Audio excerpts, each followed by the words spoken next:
What is CAN and why is it used? Controller Area Network, or CAN, is a robust communication protocol widely utilized in automotive and industrial applications. It enables efficient communication, allowing multiple electronic control units to interact over a shared bus without the need for a central controller. The system uses collision-free arbitration, ensuring that the highest priority message is always transmitted first. With built-in error handling, CAN automatically detects and corrects errors, ensuring data integrity throughout the communication process.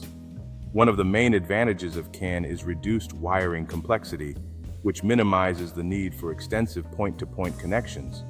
CAN is widely used across various industries, including automotive for electronic control units, ABS, battery management systems, industrial automation applications like CANopen, and even in medical devices.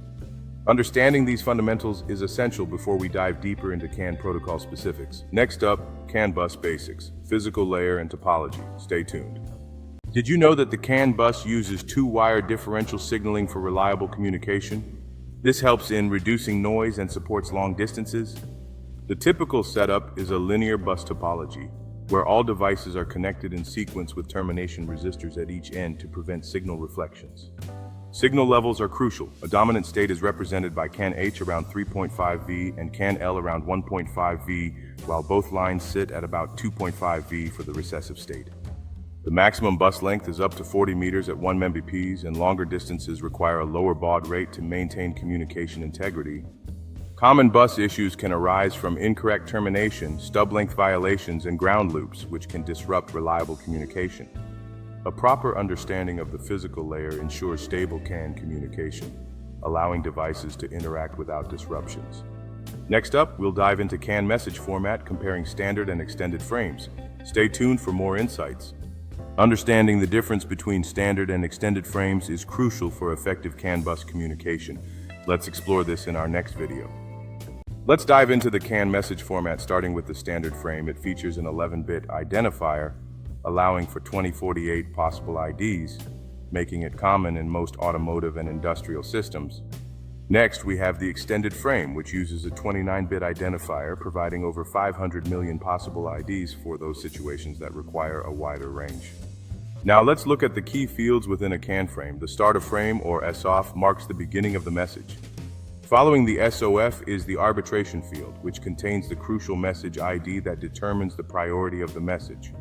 Next up is the control field, which defines the data length, allowing for 0 to 8 bytes in classical CAN and up to 64 bytes in CAN FD.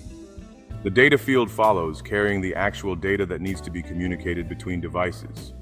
Next is the CRC field, which provides error detection to ensure the integrity of the transmitted message. Following that is the ACK field, which confirms that the message has been successfully received by the receiver. CAN arbitration, how collision-free communication works. Arbitration based on message ID. Lower message ID value means higher priority. The node with the lowest ID wins the arbitration and continues transmission. Bitwise arbitration, non-destructive, can use dominant 0 and recessive 1 bits for arbitration. If a node transmits a recessive bit 1 but detects a dominant bit 0, it stops transmitting. Multi-master support.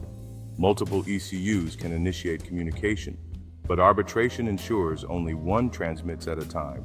Efficiency of CAN arbitration, unlike UART, SPI, or I2C, CAN avoids collisions and retransmissions. Ensures real-time data transfer without network delays. Understanding arbitration is key to designing priority-based CAN communication in automotive and industrial systems.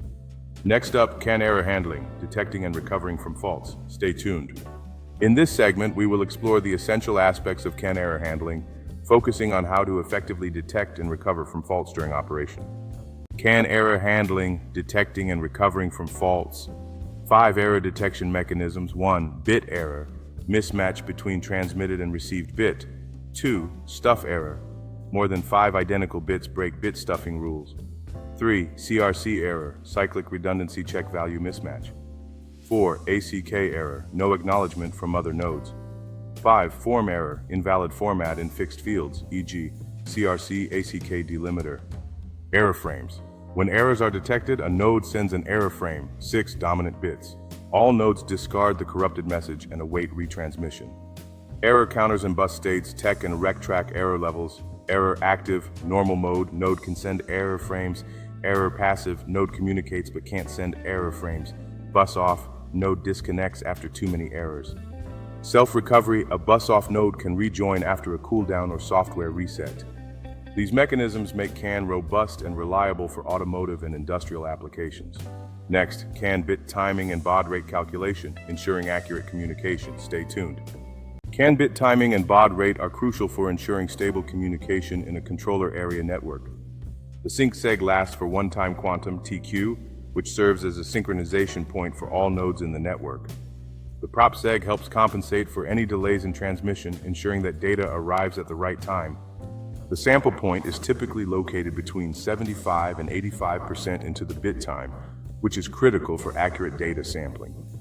Baud rate is calculated using the oscillator frequency divided by the product of TQ and the prescaler, defining the communication speed. Resynchronization ensures that nodes remain in sync through edge-based clock corrections, maintaining stable communication on the CAN network. Correct bit timing is essential for stable CAN communication, ensuring that data is transmitted and received accurately between nodes.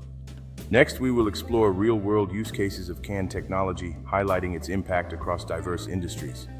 Real-world CAN use cases include applications in automotive, automation, and medical fields, showcasing the versatility and reliability of the technology.